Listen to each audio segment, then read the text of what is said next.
Hey guys, this is Ming here, speech therapist from agentsofspeech.com. Today, this video will be talking about speech therapy versus ABA. Okay, so both of these therapies are considered as behavioral interventions. And what I mean by that, there's no cognitive aspect of it, there's no medical, there's no biological aspect.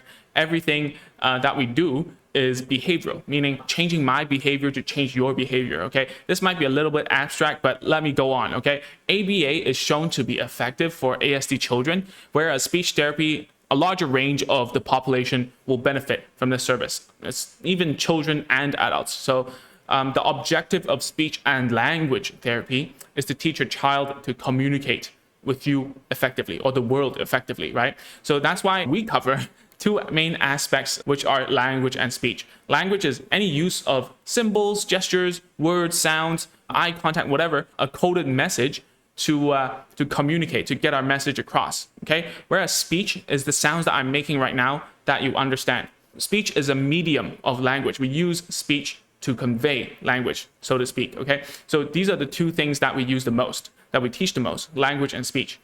This means speech therapy will teach everything that contributes towards communication.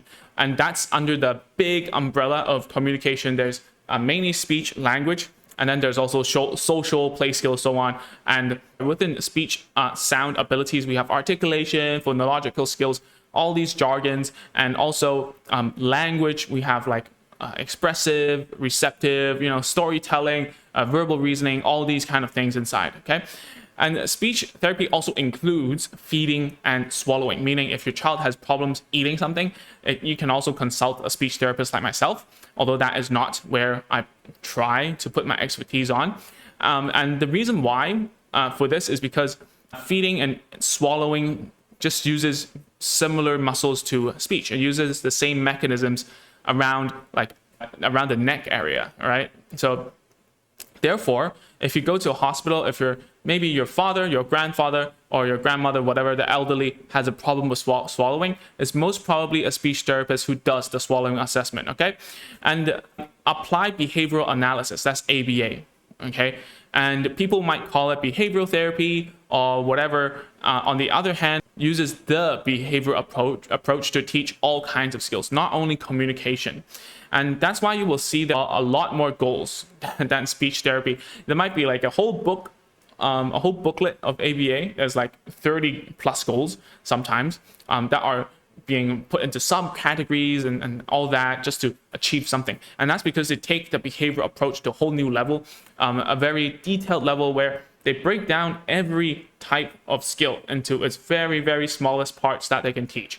Whereas speech therapy, we also do that, but our goals, we probably only have 3, and we try to do those, finish those first and then go on, okay? That's a little bit different between ABA and ST, as we call it, ST for speech therapy.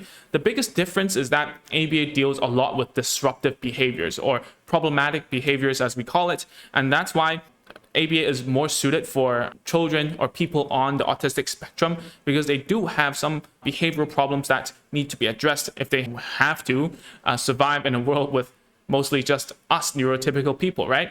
So therefore, ABA addresses these behaviors head on, no matter if it's violent tendencies, right? I've been bitten by autistic children a lot, and that's probably my fault for annoying them so much. I've seen children who cannot line up. They cannot take waiting, basically. They cannot wait and so on. And there's also like toilet training, and also their rigidness, like ritualistic behavior, meaning lining up toys, putting up puzzles nicely, or else, if you put it in one way, they don't like it. You sit one place, they don't like it, that kind of stuff. ABA has a systematic way to help them remove, or not actually remove, cope with, being okay with not having their way in the life, right? So ABA is good for that, and also their focus might be to help a child to be okay living in our world. So stuff like stimming, what we call self-stimulating activities, such as tiptoeing, hand flapping, this kind of stuff. Anything that might look weird to us, socially unacceptable maybe, can be treated and intervened with ABA. And how they do it is not to reduce it, or we do reduce it sometimes, but to find a replacement behavior that can give them that particular sensory need, and it's like a little bit more socially appropriate. That's why, you know, back in the day, fidget spinners were such a big thing, because that's what we used back then to help children with stimming.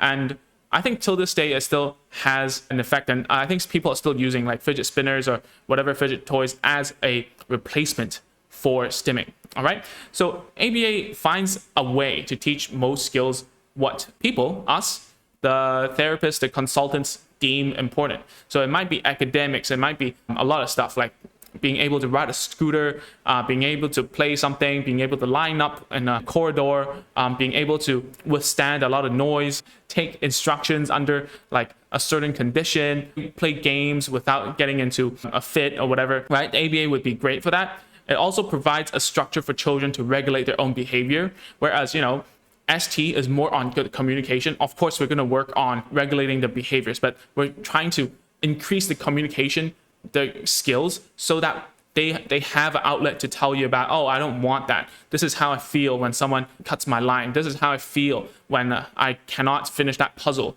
You know, I feel frustrated. But ABA is the way to actually help them cope, okay, and systematically practice until they're okay with those things that happen when the rigid behavior occurs, right? All right, so let's talk about their intensity, their durations, and their pricing, which is the most important thing for all of us, right? So first of all, ABA is a lot more intensive than speech therapy, and ABA is like 5 days every week, and each session is around like 2.5 to 3 hours, which is pretty intensive. And some ABA centers even go as far as to asking you, hey man, you cannot go to like other therapies, you cannot go to school, you must come here, whatever. And that's because research by ABA therapists say that it's 3 hours a day is the most effective way. So on our side, on the speech therapy side, we typically see a child at least once a week, and each session would be around 30 to 45 minutes. So you see the discrepancy is huge, right? So why is it like that? Because ABA is more of a done for you service. It's like, I will do it for you, and you have to do it under my rules and our research backed up, whatever. And ST is more like, I'm doing with you. I'm going to teach the parent. You're going to sit in. I'm going to tell you what to do. This is my rationale. Why am I doing this? And so on and so forth. I'm working with other professionals. Whereas ABA, whilst they do work with other professionals, but they much rather have their own team around one child, okay? Have their own methods and own behavioral approaches towards a child, okay?